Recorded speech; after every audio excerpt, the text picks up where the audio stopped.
भैया, इतना भयावह गुंजयमान, रहिए सावधान। मेरी नहीं, सीता की सोचो।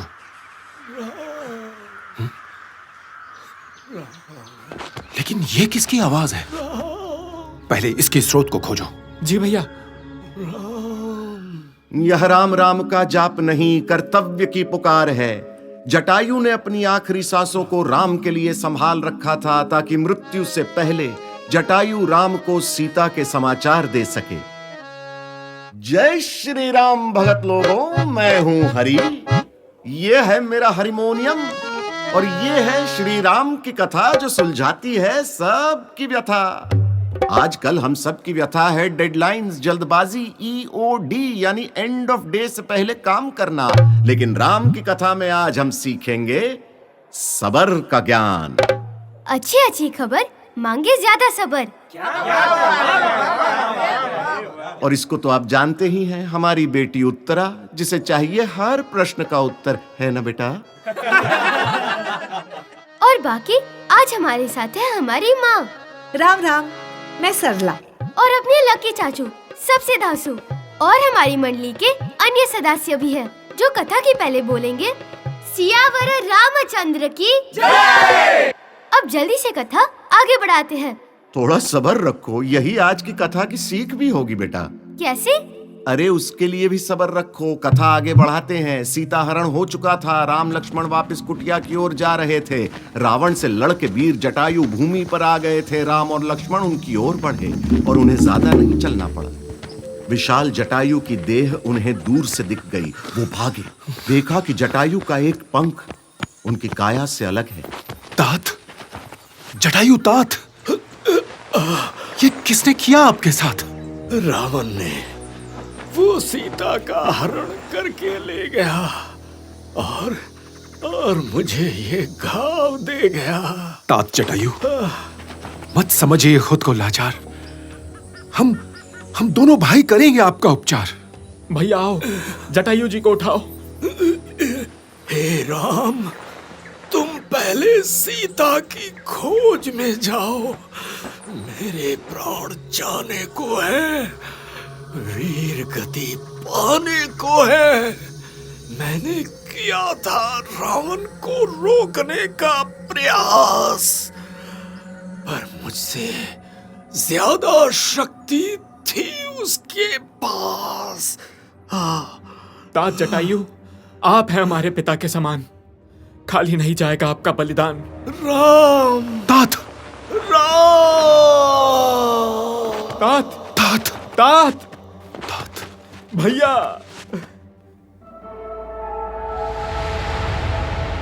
तात जटायु की देह को रखते हृदय के पास, राम दुखी करते रुदन, लक्ष्मण खड़े उदास, लक्ष्मण खड़े उदास। सियावर रामचंद्र की जय, हमारे लखन लाल की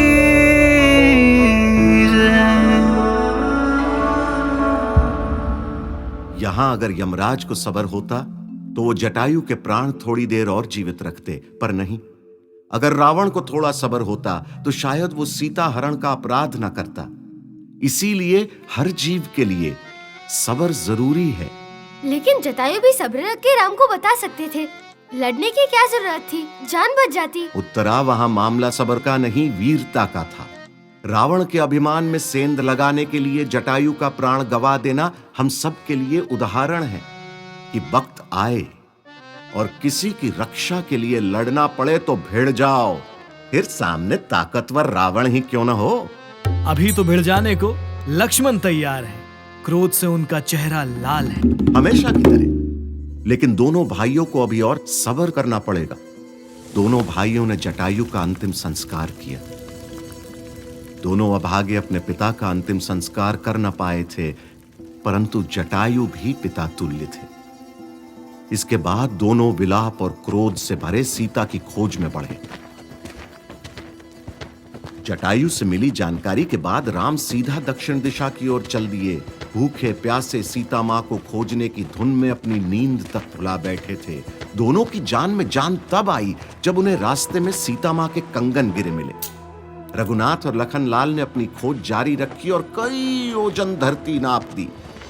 जिस रास्ते पर घने बड़े पेड़ों की वजह से सूरज की रोशनी तक धरती को छू न पा रही थी, वहां भी सूर्यवंशी राम और लक्ष्मण ज्वाला की तरह लगातार बढ़ते रहे। पर फिर एकदम से अचानक से अरे फिर एकदम से अचानक से फिर हुआ क्या?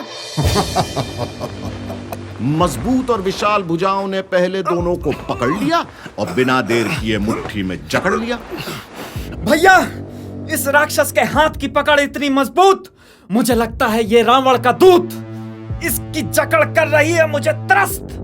अभी काट देता हूं इसके दोनों हस्त।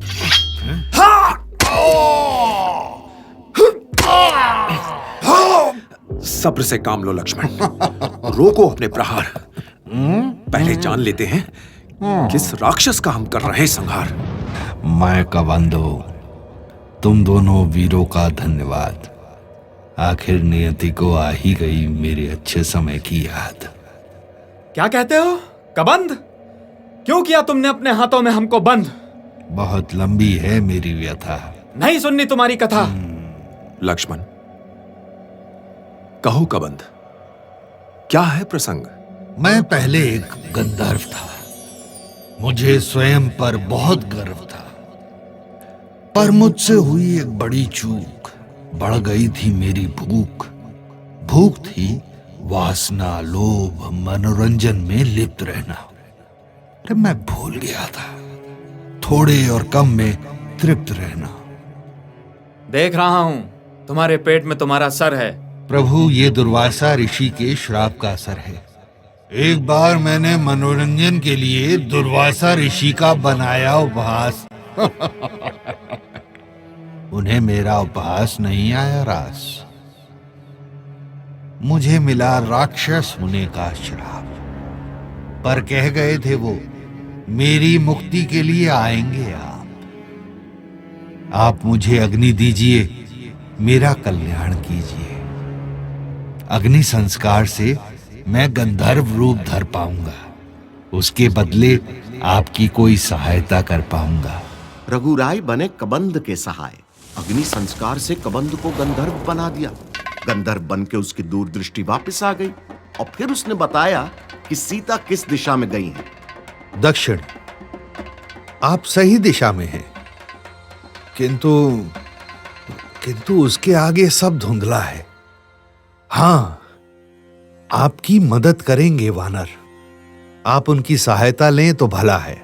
कबंध भी सबर कर रहा था राम के आने का। सबर रखने से उसका कल्याण हुआ और श्री राम को लीड मिली। वानर। अब राम वानरों के पास गए। सबर करिए, राम मिलेंगे शबरी से। शबरी जिसकी प्रतीक्षा सबसे बड़ी, लंबी और प्रेरणादायक है। मन में धीर धरो थोड़ी, सबर का मीठा फल। आज ही सब ना खोजिए, बेहतर होगा कल, बेहतर होगा कल। सियावर रामचंद्र की जय, हमारे लखन लाल की जय। कबंध के बताए रास्ते पर चले तो उन्हें आगे शबरी की कुटी दिखी। शुरू से शबरी का नाम सुना है, पर ये थी कौन? वो भी सुनते हैं। वर्षों पहले जंगल में मंगलमय समाचार गूंजा। शबरी के पिता ने कहा, शबरी भीलों के है राजा हम, करते मंगल घोषणा। इस साल हम तुमको ब्याह दें, ये है हमारी योजना। पिताजी, मेरे सहित पूरे वन ने सुन ली ये उद्घोषणा, पर पहले वर कैसा है मुझको होगा सोचना। शबरी, तुमने हम पर ये प्रश्न उठाया ठीक नहीं। अपने पिता पर संदेह करो, हमने दी ये सीख नहीं। हे भील राजन, मेरे जन्मदाता, आपसे सीखे हैं पाठ कई। बस तो सीख लो और एक नया पाठ। जनक और जननी की माननी होगी हर बात। ये मत सोचो कि भविष्य में क्या होगा। हम जहां चाहेंगे वही तुम्हारा विवाह होगा। किंतु पिताजी। सुनना एक और तर्क नहीं, जो हमने कहा वही सही। लेकिन सही तो कह रही है ना शबरी, अपने हिसाब से शादी तो कर ही सकती है वो। बात में दम है और शबरी गलत भी नहीं थी। शादी के समय उसके पति ने कई जानवरों की हत्या की दिखावे के लिए। शबरी पहले ही अपनी इच्छाओं का दमन तो कर चुकी थी, पर उससे ये सहन नहीं हुआ कि वो निरपराध जानवरों की हत्या देख ले, और इसीलिए वो सब कुछ छोड़कर चली गई। सच में चली गई? चली गई। रीति थी कि शादी से पहले जानवरों की बलि चढ़े। यह शबरी को पसंद नहीं था। वो जंगल में भटकने लगी। जंगल में भटकते हुए शबरी ने ईश्वर को तलाशा, जिसके लिए उसे थी एक गुरु की अभिलाषा, पर किसी गुरु ने उसको अपना शिष्य नहीं बनाया। ऐसे में उसे प्रकाश की एक लौ दिखाई दी। ऋषि मतंग जो कि अहिंसा का पालन करते थे, पशु प्रेमी थे और किसी में भेदभाव नहीं रखते थे। जैसे गांधी जी थे। हाँ, कह सकते हैं। परंतु मतंग ऋषि का भारी विरोध हुआ कि कैसे एक निम्न कुल की लड़की को अपनी शिष्या बना सकते हैं। लोग तब भी ऊंच नीच देखते थे। हाँ, तभी तो मतंग ऋषि महान थे। उन्होंने शबरी का कुल नहीं देखा, उसका अच्छा मन देखा। शबरी ने मतंग ऋषि से ज्ञान प्राप्त किया, और एक दिन ऋषि मतंग ने शबरी से कहा, पुत्री, गुरुजी। मैं त्यागना चाहता हूँ अपनी देह। नहीं गुरुजी। तुमने रखा है मुझसे अत्यधिक स्नेह, तो करता हूँ एक भविष्यवाणी। कैसी भविष्यवाणी? यहाँ आएंगे राम ढूंढते हुए अपनी रानी। स्वयं नारायण आएंगे तेरे द्वार। नारायण? लगाने तुझे जीवन मरण के क्रम से पार। यानी शबरी को राम के दर्शन से मोक्ष मिलेगा, ऐसा आशीर्वाद देकर मतंग ऋषि अपनी देह त्याग कर अदृश्य हो गए। अब तुम्हें पता चलेगा बेटा, सब्र का बेर मीठा होता है। बेर? मुझे लगा फल मीठा होता है। हरी कथा है, यहाँ कुछ भी हो सकता है। हरी कथा, हरी कथा अनंता। आज के दिन यह कुटिया जहाँ पंछी चहचहा रहे हैं, पशु खेल रहे हैं, यहाँ शबरी बैठी अपने राम का इंतजार कर रही है। उसकी आंखों में हल्की नींद है। राम आ गए मेरे भाग्य विधाता। हम आपके भाग्य विधाता? किंतु आप कौन है माता? मैं शबरी हूँ। आपकी प्रतीक्षा कर रही थी राम। आपके आगमन से मिला मेरी प्रतीक्षा को विराम। मेरे गुरु मतंग ऋषि ने की थी ये भविष्यवाणी। राम ढूंढने आएंगे अपनी बिछड़ी हुई रानी। विस्तार में बताओ उस भविष्यवाणी का प्रसंग। हाँ, बताती हूँ। क्या मैं फिर से हो पाऊंगा सीता के संग? हाँ, भविष्यवाणी है सुखदायक। वानर नरेश सुग्रीव बनेगा सहायक। आप सीता संग अयोध्या जाओगे सकुशल। मेहनत का मिलेगा फल। माता, मैं लक्ष्मण हूँ। भैया बहुत दिनों बाद मुस्कुराए हैं। अच्छा हुआ जो हम इस ओर आए हैं। आए हैं तो दीजिए मुझे सेवा का अवसर। रोज लाती हूँ फल आपके लिए चख कर। ये कैसी सेवा? ये कैसा शिष्टाचार है? भूलिए मत, हम रघुकुल के राजकुमार हैं। लक्ष्मण, सेवा का प्रदर्शन नहीं, सेवा का प्रयोजन देखो।